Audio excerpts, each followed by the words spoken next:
Comment faire pour que l'amour dure toujours? Il existe une coutume dans un pays où un couple qui s'engage s'assoit entouré de tous les convives. Et le couple est invité à entretenir un feu en mettant des brindilles pendant un certain temps. Et la fête commence et les invités sont là pour les regarder et les encourager. Comment faire pour entretenir justement cet amour pour qu'il dure toujours, à l'image de ce couple qui met des brindilles à chaque fois pour entretenir ce feu? D'abord, avoir la volonté de durer. Un CDI, un contrat à durée indéterminée.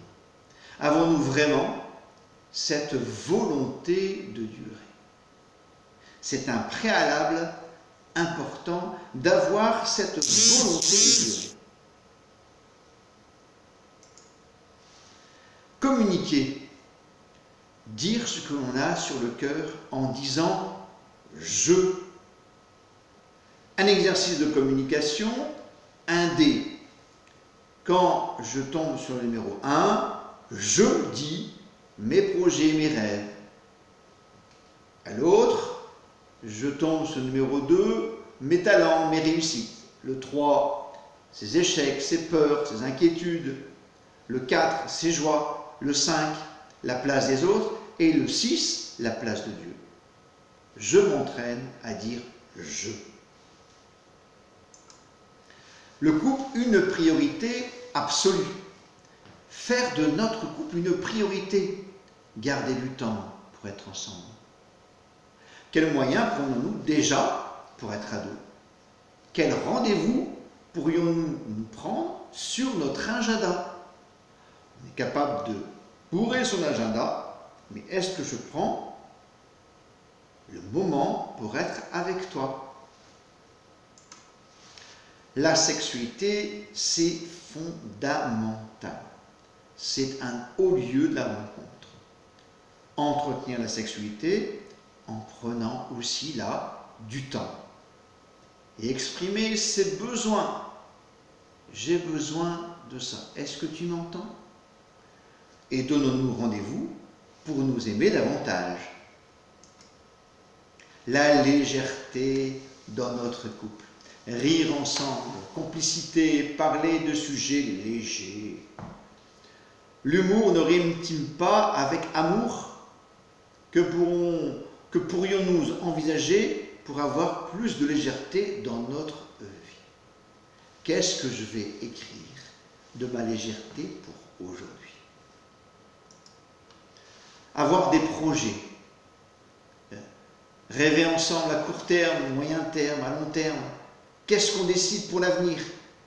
Qu'aurais-tu raisonnablement besoin?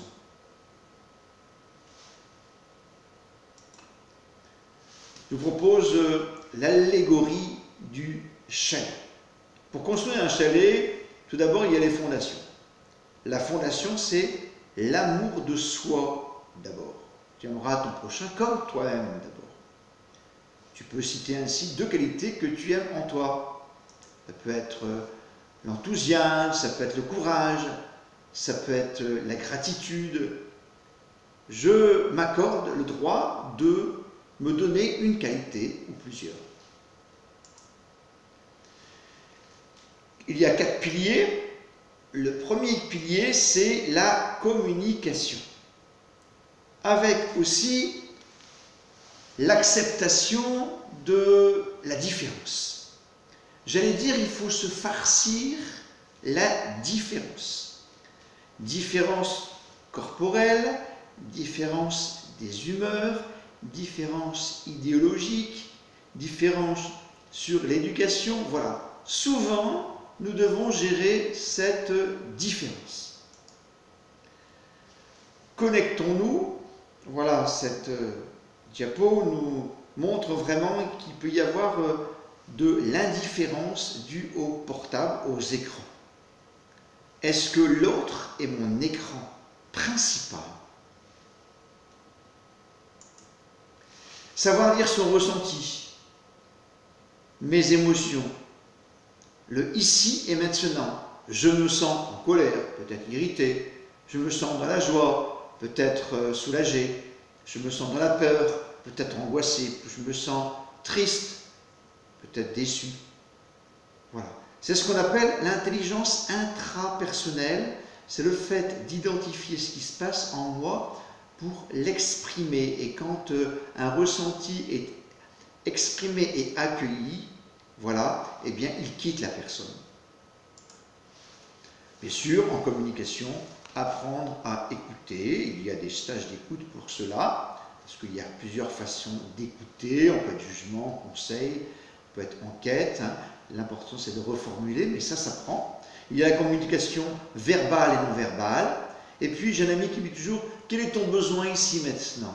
Donc, quel est mon besoin? Est-ce que c'est un besoin de sécurité? Est-ce que c'est un besoin d'appartenance? Un besoin de réalisation de moi? C'est exprimer son besoin.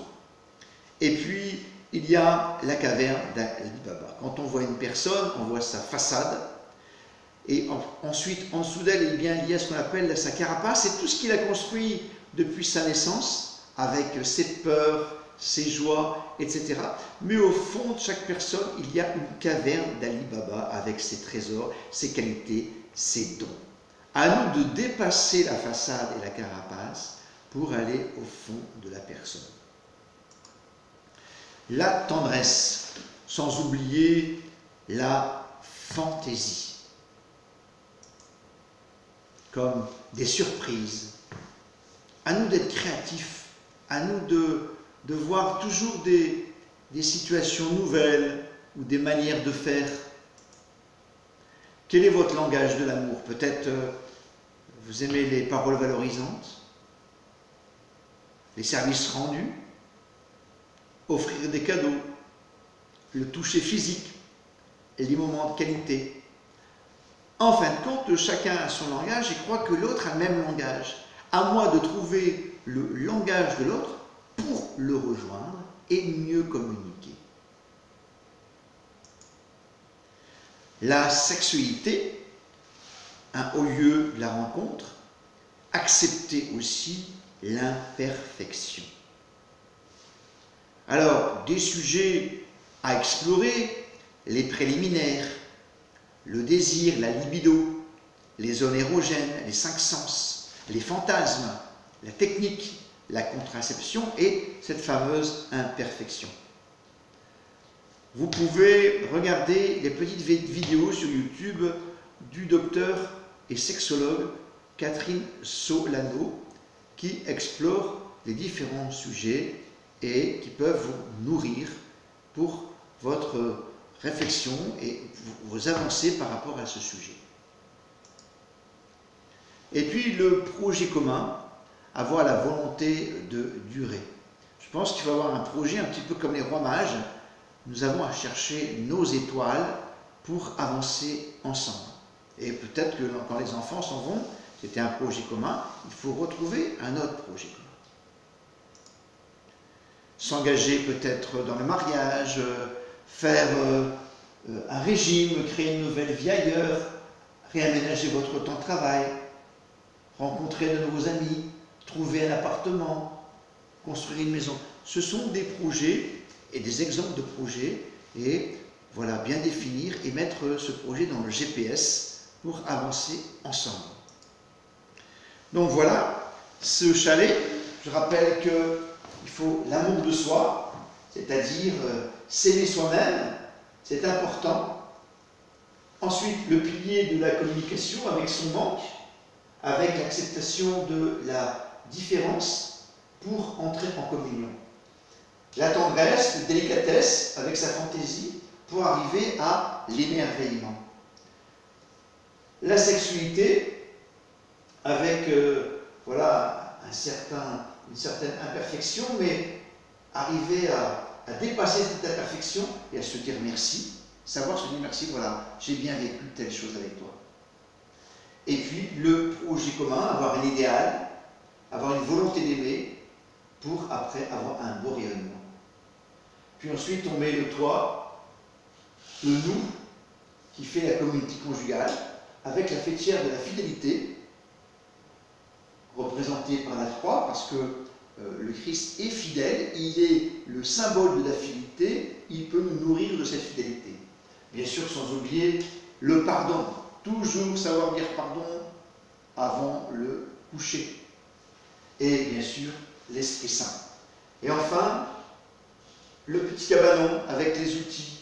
On entretient son amour par un conseil conjugal, par des équipes de réflexion, par une conférence. Et ainsi, eh bien, on peut faire la fête avec des amis et avec des enfants. Comment faire pour que l'amour dure toujours? J'aime beaucoup cette image où on voit un couple avancer et derrière, il y a non pas 2 hommes, mais 3. Le Christ nous accompagne, lui, le symbole de fidélité. Il sait aussi que nous avons des crises. Comme lui, il a eu des crises de compréhension.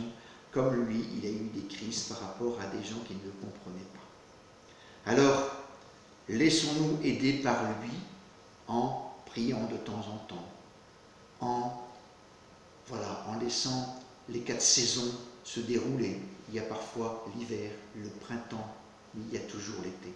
Et puis, le Christ nous donne un enseignement.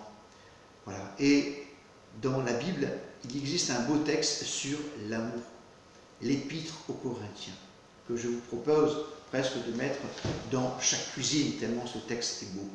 L'amour rend patience. L'amour rend service. L'amour ne jalouse pas. Il ne se gonfle pas d'orgueil. Il ne se vante pas. Il ne fait rien de malhonnête. Il ne cherche pas son intérêt. L'amour ne s'emporte pas. Il n'entretient pas de rancune. Il trouve sa joie dans ce qui est vrai. L'amour supporte tout, fait confiance en tout, espère tout, endure tout. L'amour ne passera jamais.